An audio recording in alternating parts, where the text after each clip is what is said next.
का प्रोग्राम वगैरह जो वो है और ये वीडियो वगैरह सब दिखाएगी, उद्देश्य क्या है आपका? खास उद्देश्य था कि जिस तरीक़ा से इसमें दो मुद्दे थे, दूसरा मुद्दा तीस्ता जी बोलेंगे, लेकिन जो एक मुद्दा था कि जो मराठा आरक्षण के ऊपर MMRDA region, Mira Bhayandar region, Thane municipal region में जो सर्वे इनिशिएट किया था, उस सर्वे की हमें बड़ी दिक्कत है, क्योंकि जिस तरह से वो सर्वे किया था उसकी कोई जानकारी नहीं थी और ख़ास करके तरह तरह जगह से हमें रिपोर्ट्स मिल रहे थे कि मराठा आरक्षण के नाम पे क्रिस्ती समुदाय के लोगों को पूछना कि कब आप कन्वर्ट हुए थे, कितने साल से यहाँ रहते हैं, कहाँ कहाँ, तो ऐसे भी पूछा गया कि ये सर्वे जब पूछा गया तो बोले सर्वे खास करके क्रिश्चियन के लिए कुछ बेनिफिट्स देने के लिए, राशंस देने के लिए हम सर्वे कर रहे हैं। तो और एक जगह पे तो गोकुलधाम सोसाइटी में आरक्षण, मराठा आरक्षण के नाम पे ऊपर मराठा आरक्षण के डिटेल्स पूछे, कोई मराठा है, लेकिन फिर उन्होंने कहा है कि हर सोसाइटी मेंबर उनका क्या धर्म है और उनकी क्या जाति है, और उसके साथ हर फैमिली मेंबर्स के उनका नाम, उनका educational qualification, telephone number, email number, इस हिसाब से ये जो मैं बोलता हूँ षड्यंत्र रचा गया है। क्या है, प्रोफाइलिंग जो कर रहे हैं, हमें पता है कि 1990 राइट्स में इस तरह के प्रोफाइलिंग हुआ था और उसमें ख़ास करके मुसलमान इंस्टीट्यूशंस, इंडिविजुअल्स, उनके बिज़नेस व्यवस्था पे ज़बरदस्त अटैक हुआ था और जलाने के भी काम किए थे। तो हम गवर्नमेंट से यही पूछते हैं कि आप खुल के बताइए हमें इसका क्या पर्पस है, ये जो डेटा आप कलेक्ट कर रहे हो वो डेटा किसके लिए वापरा जाएगा, किनको आपने सौंपा है ये कलेक्शन करने के लिए, और इसका क्या मतलब है। हमें तो ये मालूम नहीं पड़ता है कि बम्बई जैसे बस्ती में इस अवस्था में आप जनवरी 23 से लेके 31 तक अगर आप सर्वे करते हो, इतने कम समय में आप सर्वे कैसे कर सकते हो, ये हम प्रश्न प्रशासन महाराष्ट्र गवर्नमेंट से पूछना चाहते हैं। और दूसरी बात है कि आपने इन सर्वे के लिए BMC स्टाफ को असाइन किया था, जो काम करना है, व्यवस्था रखना है, पोल्यूशन का व्यवस्था रखना है, गार्बेज का रखना है, आप उन स्टाफ को क्यों डाइवर्ट करते हो, क्योंकि ये खासियत करके किसको भी पता नहीं क्या है और ट्रांसपेरेंसी नहीं है। तो हमारी यही गुजारिश है कि हमको बताइए कि क्या, किस मकसद से किया था, किसको आपने कॉन्ट्रैक्ट दिया है और ये डेटा प्रोटेक्शन कैसे करोगे। एक्चुअली दो मुद्दे हैं, एक मुद्दे के बारे में तो डॉल्फी जी ने आपको बताया, दूसरा जो मुद्दा है, जो हमारी संस्था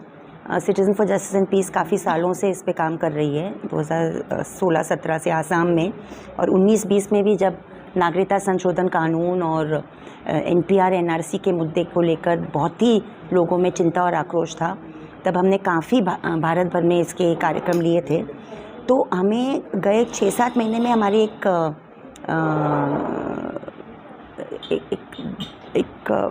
सहमत ऑर्गेनाइजेशन है, साथी ऑर्गेनाइजेशन है बंगाल में, हम लोगों ने साथ में मिलके एक इन्वेस्टिगेशन किया राइट टू इन्फॉर्मेशन के तहत, और हमें ये पता चला है कि 2015 से लेके अभी तक तकरीबन 119.34 करोड़, मतलब 119.34 करोड़ का आधा डेटा के बेसिस पे NPR का डेटाबेस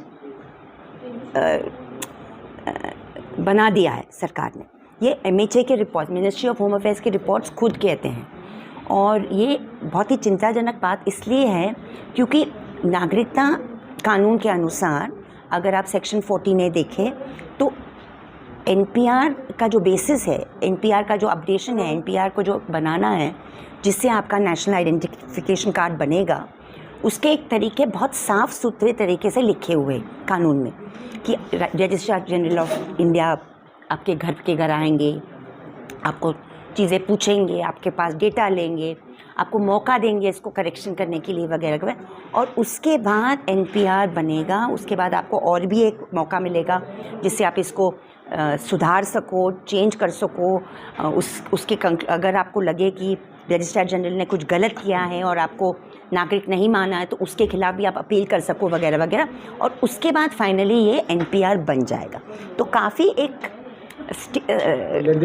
कदम बाय कदम एक प्रोसेस है जो कानून में लिखा गया है। हालांकि उसका भी हम लोग विरोध कर रहे हैं, वो अलग बात है। मगर ये जो प्रोसेस अपनाया गया है 2015 के बाद, जिससे 119.34 करोड़ डेटाबेस हमें पता चल रहा है कि ऑलरेडी आधार के डेटा को डाल दिया गया, वो एक बहुत ही अगर ये सच है, सरकार इसके बारे में बता नहीं रही है। हमें आरटीआई के तहत हमारे साथी जो ग्रुप है मीटा बुर्ज कैलकाटा, उन्होंने ये पूरा इन्वेस्टिगेशन करके आज हमारे वेबसाइट पे मौजूद है, सीजेपी के वेबसाइट पे। तो ये एक चिंताजनक बात इसलिए है क्योंकि आधार का डेटा आप लोगों को पता ही है, उसमें भी बहुत सारी कंट्रोवर्सी रही है। और आधार का डेटा आपका सिर्फ प्रूफ ऑफ रेसिडेंस है कि आप यहाँ पे रह रहे हैं, उससे नागरिकता का कोई लेना देना नहीं, ठीक है। और उसका जो मेथड ऑफ कलेक्शन है, उसका जो मेथड ऑफ मतलब डेटा है वो बहुत ही अलग है। और उसका डेटा आप बस इस तरह जाके इसमें डाल दो, इसको हमें लगता है 3 बहुत गहरी चीज़ों की कानूनों के खिलाफ जाता है। एक तो संविधान के खिलाफ तो है ही,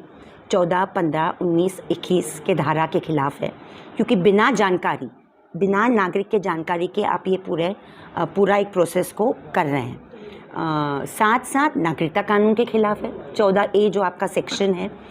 उसका तरीका आपने बिल्कुल नहीं अपनाया। तीसरी बात, सरकार होते हुए और हमारी प्रस्तावना कहती है कि आपको लोगों के सामने ट्रांसपेरेंट होना पड़ेगा, बताना पड़ेगा कि आप कौन सी नीतियों को कर रहे हैं, क्यों नहीं कर रहे। आपको याद होगा कि 19-20 में CAA, NRC, NPR को लेकर इतना बड़ा विरोध प्रतिरोध हुआ था। तो और भी ज़रूरी था सरकार को कि नागरिक को कॉन्फिडेंस में लेके इसको साफ़ सुथरी तरीके से अगर करना भी है तो करे। ये लगता है कि नहीं हुआ from our study of Bengal. तो मैं बार बार कहती हूँ कि एक छोटी सी इलाके की स्टडी है, मगर ये बात ज़रूर है कि 2020 का जो NPR मैनुअल और फॉर्म जो हमारे वेबसाइट पे मौजूद है, जो हमने RGI registrar general of India की वेबसाइट से हमने उतार के डाला था, वो आज खुद ऑफिशियल वेबसाइट पे मौजूद नहीं है। तो ये जब इस तरह की चीज़ें होती है तो एक लोगों में डर और शक और सुबह खड़ी हो जाती है कि इस तरह की नीतियाँ क्यों फॉलो कर रही है सरकार। तो आज हम बस जानकारी चाहते हैं कि क्या NPR का प्रोसेस इस तरह एक डेटाबेस बनाने का सरकार कर रही है, नहीं कर रही है, और क्यों कर रही है। जब आपके पब्लिक में ऐलान तो ये है कि आप NPR का, NRC का नहीं शुरू किया आपने, मगर ये दिखा रहा है कि आपने शुरू भी किया और काफ़ी हद तक ख़त्म भी कर दिया।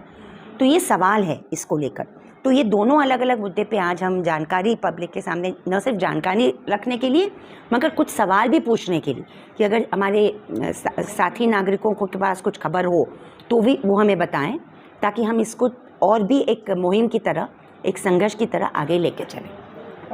बहुत बार ऐसा हो रहा है कि आप जानकारी तक लोगों को देते हैं, लेकिन हर बार आपको टारगेट किया जाता है। तो ये तो एक संघर्ष का हिस्सा बन गया है अभी।